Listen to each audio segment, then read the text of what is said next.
Bismillahirrahmanirrahim. Alhamdulillah. Wassalatu wassalamu ala Rasulillah wa ala alihi wa sahbihi wa man tabi'ahu wa nasarahu wa wala. Sidang jamaah yang dirahmati Allah. Assalamualaikum warahmatullahi wabarakatuh. Alhamdulillah, kita bersyukur kepada Allah. Sekali lagi dengan izin Allah pada hari ini kita bertemu di sini untuk kita mendapatkan atau menguraikan beberapa hadis yang sedang kita bincangkan. Hadis yang kita sedang bincangkan ialah masalah kelebihan menuntut ilmu.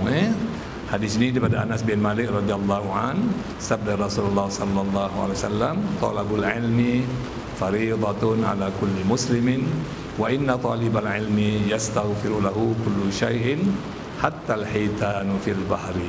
Yang bermaksud menuntut ilmu adalah fardu ke atas setiap orang Islam, dan penuntut ilmu akan didoa keampunan oleh semua, termasuk ikan-ikan di lautan. Begitulah kelebihan orang yang menuntut ilmu, akan didoakan oleh semua makhluk. Kata Nabi, termasuklah ikan-ikan yang berada di dalam lautan. Dan hari ini kita akan bincangkan tentang apakah manfaat membaca dan mengkaji sebuah buku. Ilmu ni boleh didapati dengan pembacaan. Melalui pembacaan dan pembelajaran, barulah kita boleh dapat meraih ilmu pengetahuan. Tanpa menghadiri majlis-majlis ilmu seperti ini, atau tanpa belajar, ataupun kalau kita tanpa membaca, ilmu kita tak akan bertambah. Jadi manfaat yang boleh kita dapat daripada membaca buku, dalam buku ini menerangkan, pertama sekali akan menghilangkan perasaan was-was, gelisah dan sedih.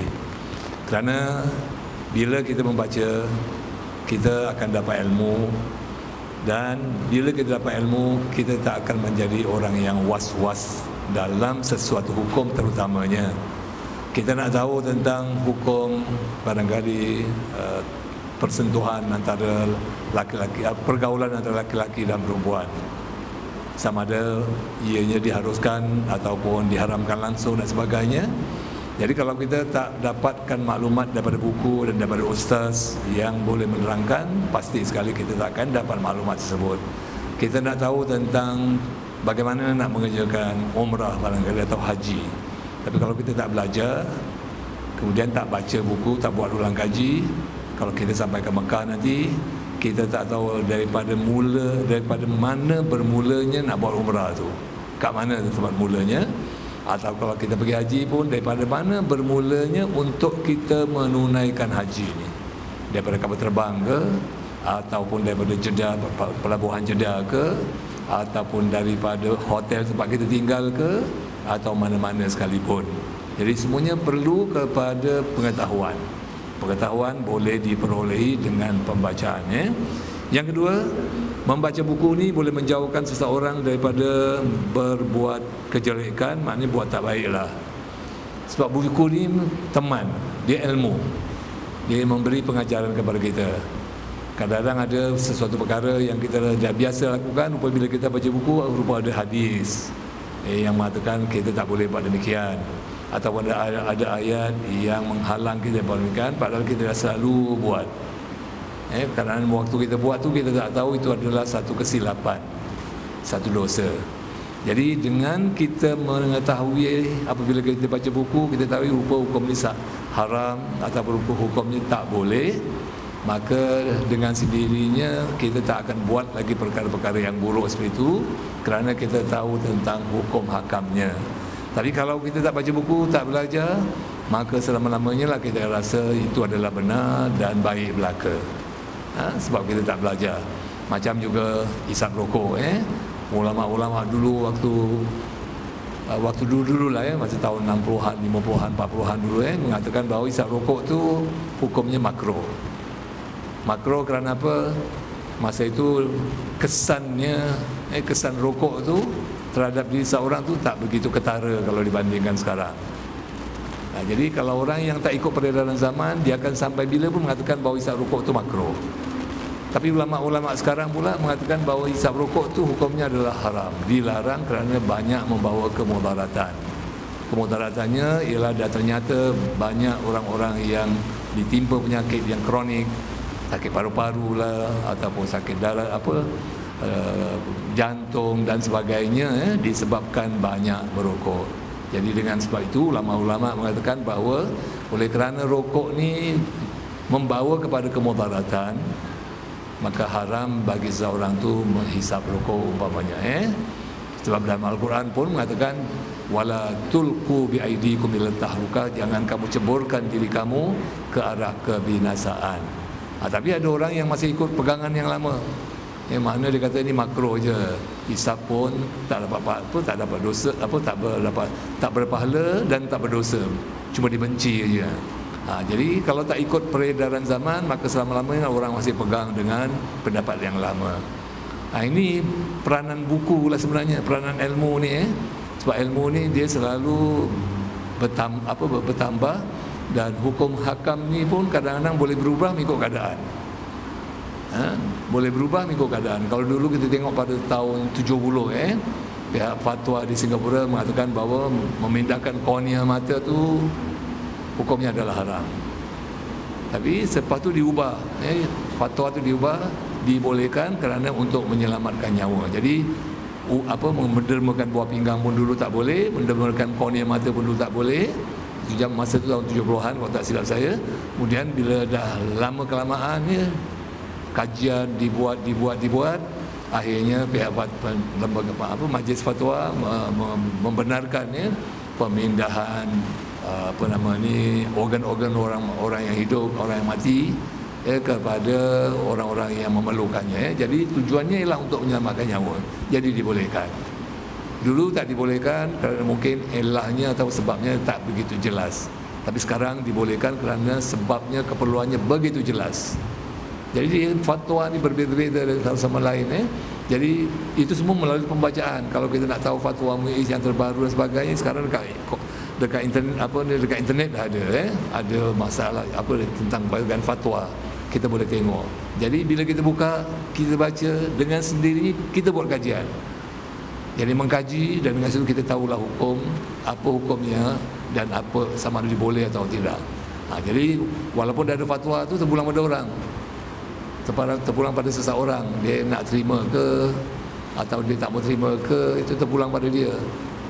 Pihak yang berwajib ni hanya mengeluarkan fatwa. Orang yang beriman, orang yang patut yang beriman, yang tak tahu yang tak pandai lah, dengan lain perkataan, bukan orang pandai, maka dia sepatutnya wajiblah ikut apa fatwa yang dikeluarkan oleh pihak mana-mana negeri yang tertentu. Tapi kalau tak mau ikut, itu pihak MUIS kat Singapura lah, dia tak boleh paksa. Dia tak boleh paksa kita untuk kita mengikutkannya. Yang ketiga, dapat menyibukkan diri seseorang daripada kegiatan para penganggur. Jadi maknanya orang-orang yang kurang baca ni, dia tak ada kerja apa-apa, jadi menganggur, diam aja. Terutama bagi orang-orang yang dah pencen, ataupun katalah kena nanti hari 18 hari bulan ni ialah Good Friday. Good Friday cuti. Jadi hari Jumaat cuti, hari Sabtu cuti, hari Ahad cuti. Orang yang ada duit lebih, yang ada kereta, dia bolehlah menyeberang tambak ke Malaysia. Rehatlah dengan keluarga di mana-mana resort dan sebagainya. Hari Ahad balik. Jadi kalau orang-orang yang tak ada kelebihan, yang malas, bila duduk rumah menganggur begitu saja, boring dibuatnya. Tengok TV yang lama-lama pun boring juga. Jadi ini salah satu cara untuk menghilangkan boring. Menghilangkan boring, menghilangkan daripada duduk nganggur gitu. Baca buku, jadi dapat maklumat, dapat ilmu dan dapat sesuatu yang baru. Jadi tak secara langsung, maknanya buku ni menjadi teman penghibur, teman mengisi masa kita yang kosong, dan teman juga untuk membolehkan kita mendapat ilmu daripada apa yang kita baca. Dan yang kelima, memperbaiki dan melatih ucapan seseorang, menjadikannya daripada kesalahan berbicara dan menghiasinya dengan kata-kata yang indah ketika berbicara dengan orang lain. Ini bagi orang yang bersyarah lah, atau orang yang nak bercakap di hadapan orang ramai. Dia ada setengah orang, dia nak bercakap dengan orang ramai, dia kurang peta. Ataupun kalau cakap pun bahasanya lintang-lintang pukang lah, salah-salah. Tak semua orang boleh mengatur bahasa dengan baik kan, kecuali orang yang dah biasa bercakap. Cubalah tengok orang yang tak bisa cakap, walaupun dia nampak gagah, pakai tie ke apa, suruh jadi wakil pengantin sudahlah yang banyak. Jadi wakil terima ke wakil menyerah dalam masa majlis pernikahan. Kita tengok orang ni tak biasa bercakap. Dia boleh buat kerja, dia boleh bercampur orang, dia boleh cakap dengan orang, boleh berinteraksi, tapi boleh beri ucapan agak gabra sikit kan, jadi gagap sikit lah. Kecuali kalau dia dah kerap. Jadi ada buku-buku yang mengajar bagaimana nak menjadi orang yang petah bercakap, bukan tak ada. Ada buku-buku yang boleh. Sekarang ni bukan buku saja, di dalam internet pun kita boleh Google cari di mana website ataupun apa, di mana ada orang yang siapkan dalam apa ni artikel-artikel tu, kita boleh dapatkan maklumat dari artikel tu, boleh baca, sebab mereka tu keluarkan di dalam bentuk di internet atau di Facebook dan sebagainya untuk tatapan orang ramai. Jadi kita berhak untuk menatapnya dan bacanya, sekurang-kurangnya menambahkan kemahiran kita dan pengetahuan kita. Masih boleh, tak ada masalah, sebab bila orang tu dah hantar artikel dia ke internet, maknanya tujuannya untuk orang ramai membaca. Jadi bila orang baca, tujuannya ialah untuk orang tu menimba ilmu. Jadi tak jadi salah kalau umpamanya dia baca, dia tengok ini memang boleh dijadikan bahan untuk dia cakap lebih peta, dia gunakan bahan tu, itu bukan satu kesalahan kan, dia gunakan. Jadi bila digunakan, orang yang menulis tu, yang memberi cadangan pun untung, kerana makna ilmunya dah tersebar. Jadi dia dapat pahala kerana ilmunya tersebar kepada orang lain. Bila orang ini pula nanti menyebarkan ilmu itu kepada orang lain, orang ini pun dapat pahala, orang yang mula-mula pun dapat pahala. Jadi dengan sendirinya kita dah dapat kebaikan dari Allah SWT, kerana kita menyiapkan satu wadah yang baik, kemudian orang lain ikut, jadi orang lain buat, dia dapat pahala. Dia yang buat pun kerana datang daripada kita pun dapat pahala. Kalau ditakdirkan pula ada orang lain lagi yang ikut lagi buat, makin banyaklah pahala yang kita dapat. Man sanna sunnatan hasanatan falahu ajruha wa ajru man amila biha.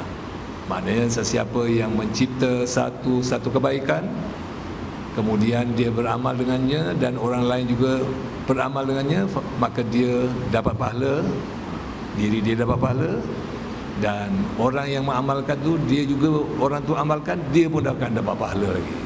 Itulah untungnya kan.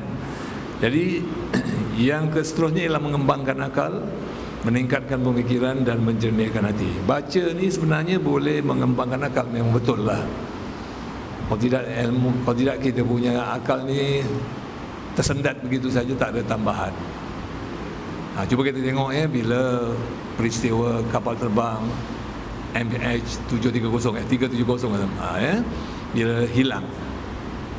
Dan ini kan jadi satu isu yang besar, bukan kata di Malaysia dan Singapura, tapi dunia, sebab dah menyebabkan orang-orang dunia yang tolong nak cari uraikan masalah ni kan. Jadi kalau kita hanya baca yang pertama saja hilang, tak baca lagi, kita tak tahu apa ceritanya. Tapi kalau kita ikuti perkembangannya melalui akhbar ke radio ke TV, kita tahu perkembangan sekarang kat mana dah sampai kat mana dia. Sekurang-kurang kalau yang ikut perkembangan, orang dah tahulah bahawa bunyi itu dah dapat dikesan, tapi bendanya belum didapat lagi. Black box ataupun kotak hitam belum didapat kan. Tapi kalau kita tak ikut perkembangan ni, mana kita tak baca lah umpamanya, tak baca surat khabar berita harian ke, atau Straits Times ke, ataupun newspaper ke, ataupun kita tak ikut perkembangan yang disiarkan di radio ke di TV, maka ilmu tu hanya yang pertama je kita dapat. Maknanya kalau terbang ni dah hilang, nak pergi Beijing tak sampai. Lepas tu apa yang terjadi kita tak tahu, apa yang dilakukan oleh masyarakat dunia kita tak tahu, sebab kita tak ikut perkembangan. Itulah pentingnya kita membaca. Jadi kita dapat tahu perkembangannya dari semasa ke semasa, melalui pembacaan ataupun pendengaran ataupun melalui orang lain beritahu kepada kita kalau kita memerlukan orang lain beritahu kepada kita. Jadi itu maknanya mengembangkan fikiran kita. Kita dalam Islam memang kita digalakkan atau disuruh sentiasa menggunakan akal kita dalam apa hal sekalipun. Banyak ayat-ayat Al-Quran yang mengingatkan kepada kita agar sentiasa mengingati agar menggunakan akal fikiran kita untuk berfikir. Dan disuruh mengembangkannya supaya akal fikiran kita itu mantap, sentiasa punya ilmu dan sentiasa diikat dengan peraturan-peraturan yang dikehendaki oleh Allah SWT. Jadi kalau orang yang tak mau gunakan akal ataupun tak mau memperbaiki akalnya, tak mau mengembangkan akalnya, kalau daripada dulu tengok kartun sampai sekarang mesti tengok kartun aja. Kalau dari dulu tengok boxing sampai sekarang mesti boxing atau wrestling aja. Padahal banyak orang kata siaran-siaran lain yang bermanfaat, yang berguna, yang ada di TV itu ataupun di radio. Tapi kita hanya ambil yang mudah-mudah aja. Tengok Popeye. Nak jadi Popeye agaknya kan? Tengok Popeye. Kita tengok kartun. Jadi Popeye tengok kartun tu dia bukan boleh mendatangkan fikiran kita, bukan boleh berkembang. Maka kita tengok makan kelakar kan, dah jatuh penyek, dah umpamanya dah dihempap dengan besi, dia boleh hidup balik. Tu mana ada makhluk yang macam itu, kecuali makhluk kartun je lah. Dah jatuh, dah terempap ke, dah jatuh dari bawah, dah berkecai, boleh hidup balik. Mana ada? Kalau barang pun dah berkecai pun tak boleh jadi barang tu balik. Jadi kartun ni yang boleh, kan? Jadi kalau kita tengok ini je, maknanya selama-lamanya kita ni suka jadi orang kata kita punya akal macam akal kartun je. Padahal akal ni mestilah diasah, digunakan. Terutama bila kita ada masalah, kita fikirkan bagaimana nak selesaikan masalah. Kan, macam sekarang kat Malaysia ni, dia punya menteri-menteri terutamanya kan, terutama yang jaga bahagian ni, dia terpaksa berfikir hari-hari. Bukan senang tu menterinya, pegawai-pegawai yang terlibat dalam pengangkutan dan sebagainya, hari-hari berfikir. Kemudian sekarang dah sampai ke Australia, orang Australia nak cari itu dia punya saintisnya ke ataupun ahli pakar-pakarnya selalu berfikir bagaimana cara nak dapatkan. Kan? Bukan senang tu. Jadi kalau tak gunakan fikiran lah kalau mereka tu tak belajar dulu, tentu mereka tak tahu bagaimana nak mencari pesawat ini ataupun black box tu ataupun kotak hitam. Kalau mereka tak ada pengalaman, tentu juga mereka tak akan tahu bagaimana cara-caranya. Kalau mereka tak belajar, tak membaca, mereka pun tak tahu bunyi macam mana yang dikatakan kotak hitam. Entah bunyi apa kan, dalam mana kita tahu, entah jin bunyikan ngengok kita, ni kotak hitam. Mana kita tahu? Jadi orang yang tahu je saja yang boleh mengenal bahawa ini memang bunyi kotak hitam, ini memang bukan bunyi kotak hitam. Kalau kita mana tahu dia bunyi banyak kali ke, 100 kali ke, 2-3 jam pun, mana kita tahu ni bunyi apa? Mungkin kat bawah budak-budak lagi main pepor kita mana kita tahu. Jadi ilmu lah yang bagi tahu kan. Jadi ilmu yang mereka ada tu melalui pembelajaran juga, melalui belajar, melalui pembacaan. Jadi yang tahu sikit-sikit, dia perlu dapatkan taklimat daripada orang yang tahu banyak, supaya dia dapat membantu orang-orang yang lebih tahu ni dalam urusan mencari apa yang dicarikan olehnya. Itu dah menjadi satu, orang kata tu, tunjuk ajar kepada kita lah bagaimana pentingnya ilmu tu dalam keadaan-keadaan seperti ini. Kerana tak banyak orang-orang Islam yang mahir dalam bidang ini. Jadi kita tengok negeri-negeri yang menolong ni semua negeri-negeri asing. Negeri-negeri yang datang daripada orang-orang Islam. Negeri Islam ini pasal tak mempunyai kepandaian sama seperti mereka, jadi mereka cuma taruh simpati je lah. Jangan sampai tak anu kan. Jadi macam kita kadang-kadang segan juga dibuatnya. Mengembangkan akal, meningkatkan pemikiran dan menjernihkan hati. Dengan membaca, seseorang dapat memperoleh ilmu yang berlimpah serta berbagai-bagai pemahaman daripada satu masalah. Jadi masalah agama lah umpamanya. Kadang-kadang satu masalah tu ada berbagai-bagai pendapat. Kan dalam satu masalah tu ada berbagai pendapat. Jadi ada pendapat yang mengatakan boleh, ada pendapat yang mengatakan tak boleh. Kan? Jadi kalau kita tak baca, kita tak tahu hal ni. Kalau kita bayar zakat fitrah umpamanya, kalau dia ikut dalam mazhab Syafi'i, mesti fitrah tu dibayar melalui beras,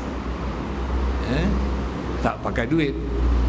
Tapi Imam Hanafi kata fitrah tu boleh dinilaikan dengan duit.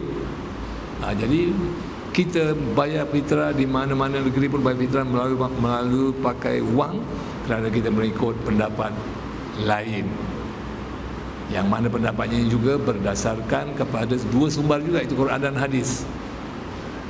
Jadi banyaklah pendapat-pendapat yang tak sama antara satu mazhab dan satu mazhab, tapi dijadikan pegangan kita kerana maslahah. Macam persentuhan laki-laki dan perempuan lah umpamanya. Kalau dalam mazhab kita ni dah tentulah batal.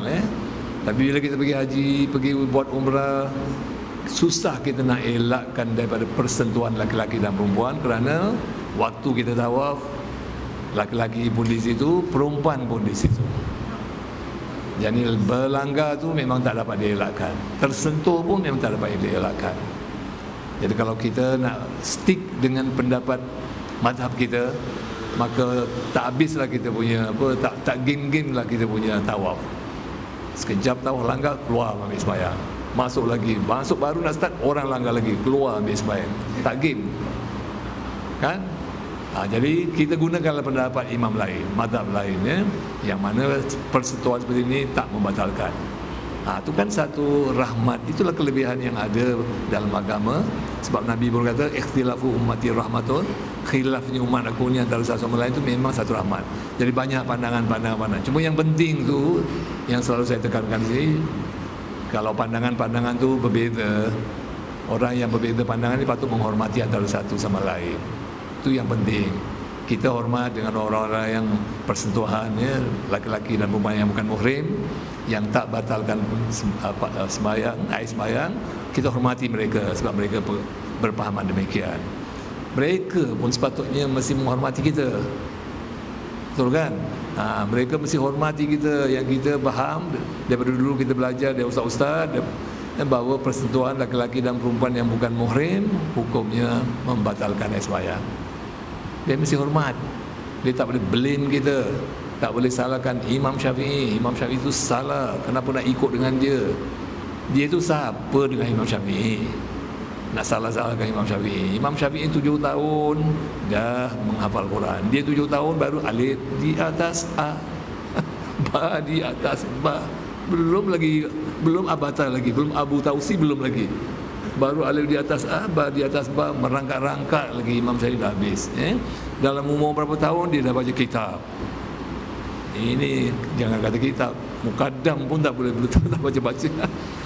Jadi kalau dah ilmu kita tak seberapa, kita hanya pegang pandangan orang yang mengatakan Imam Syafi'i salah. Siapa kita? Itu kata ustaz, salah satu ustaz dekat masjid, dekat Muiz, dia kata ini pandangan yang berbeza ni kan memang dah berlaku daripada dulu. Janganlah jadikan dia sebagai satu isu, satu perkara yang membuatkan kita berbantah-bantah ataupun salah menyalahkan sesama lain. Kamu dengan kamu punya pahaman, kita dengan pahaman kita sama-sama mencari keridhaan Allah. Itu kan yang penting. Tak betul? Kita ambil sembahyang, yang batalkan sembahyang dan yang ambil sembahyang balik, kita nak cari keridhaan Allah agar kita betul-betul bersih. Dia dah ambil sembahyang, dia terlanggar orang perempuan, dia kata tak batal pun dia nak cari keridhaan Allah. Maknanya dia kalau sembahyang lagi sampai ambil sembahyang pun, maknanya dia nak cari keridhaan Allah. Dia ada buat persiapan. Jadi sama-sama nak cari keridhaan Allah. Kalau nak sama-sama cari keridhaan Allah, yang negatif jangan ditimbul-timbulkan. Kalau dalam apa orang kata perselisihan pendapat ni daripada dulu pun memang mana ada orang boleh sama-sama pendapat. Antara kita sama kita ni pendapat tentu berlainan, kecuali yang telah ditetapkan oleh Allah, Rasulnya tu memang tak boleh elak lah. Tapi pendapat tetap berlainan. Sebab itu adanya mesyuarat. Bila ada jawatan kuasa pimpin masjid, jawatan kuasa yang memimpin satu-satu badan Islam, mereka tu berkumpul, berbincang, dan perbincangan tu daripada berbagai-bagai pendapat. Jadi daripada pendapat tu dibincang-bincangkan, cari mana pendapat yang agak sesuai, pilihlah pendapat tu. Kan begitu. Jadi ada memang biasa. Berselisih pendapat tu memang perkara biasa sebab manusia. dia ada akal, dia berpikiran begini, yang satu lagi pikirannya lain. Jadi kalau dah macam itu, kita kehormatilah pandangan-pandangan mereka. Lebih-lebih lagi kalau pandangan tu pandangan ulama, ulama yang besar-besar pula, bukan ulama yang kecil-kecil kan. Jadi ikutlah pandangan ulama tu. Jangan orang kata tu kita terus main hentam saja asal bahawa bid'ah dan sebagainya. Dan baca juga dapat memperoleh manfaat dan percubaan yang dilakukan oleh orang lain dan kesimpulan para ulama. Jadi dengan lain-lain perkataan, baca ni adalah satu perkara yang paling berguna dan berkesan sekali dalam kehidupan kita. Dan kalau kita tengok contoh-contoh tokoh-tokoh ilmuwan Islam ni banyak yang semuanya bersumber daripada pembacaan dan pembelajaran. Umpamanya Ibn Khaldun yang terkenal dengan pengarang sejarah Islam, sains sosial dan sebagainya. Abu Zakaria Al-Razi yang membawa panji-panji ilmu kedoktoran kepada manusia. Ibn Sina juga yang membawa panji-panji ilmu falsafah dan kedoktoran kepada manusia, dan berbagai-bagai lagi lah. Jadi mudah-mudahan dengan kita mendengar ni, insya-Allah minggu depan insya-Allah kita tengok beberapa ayat-ayat Al-Quran yang menggalakkan kita supaya menuntut ilmu. Mudah-mudahan apa yang kita bincangkan sekejap tadi membawa kebaikan dan manfaat kepada kita bersama. Amin amin. Rabbana taqabbal minna innaka antas samiul alim wa tub alaina innaka antat tawwabur rahim wa khtim bis solihati a'malana wa ajalana ya Allah ya Karim. Da'wahum ya subhanakallahumma wa tahiyyatuhum ya salam wa akhiru da'wahum alhamdulillahi rabbil alamin. Taqabbalallahu minkum.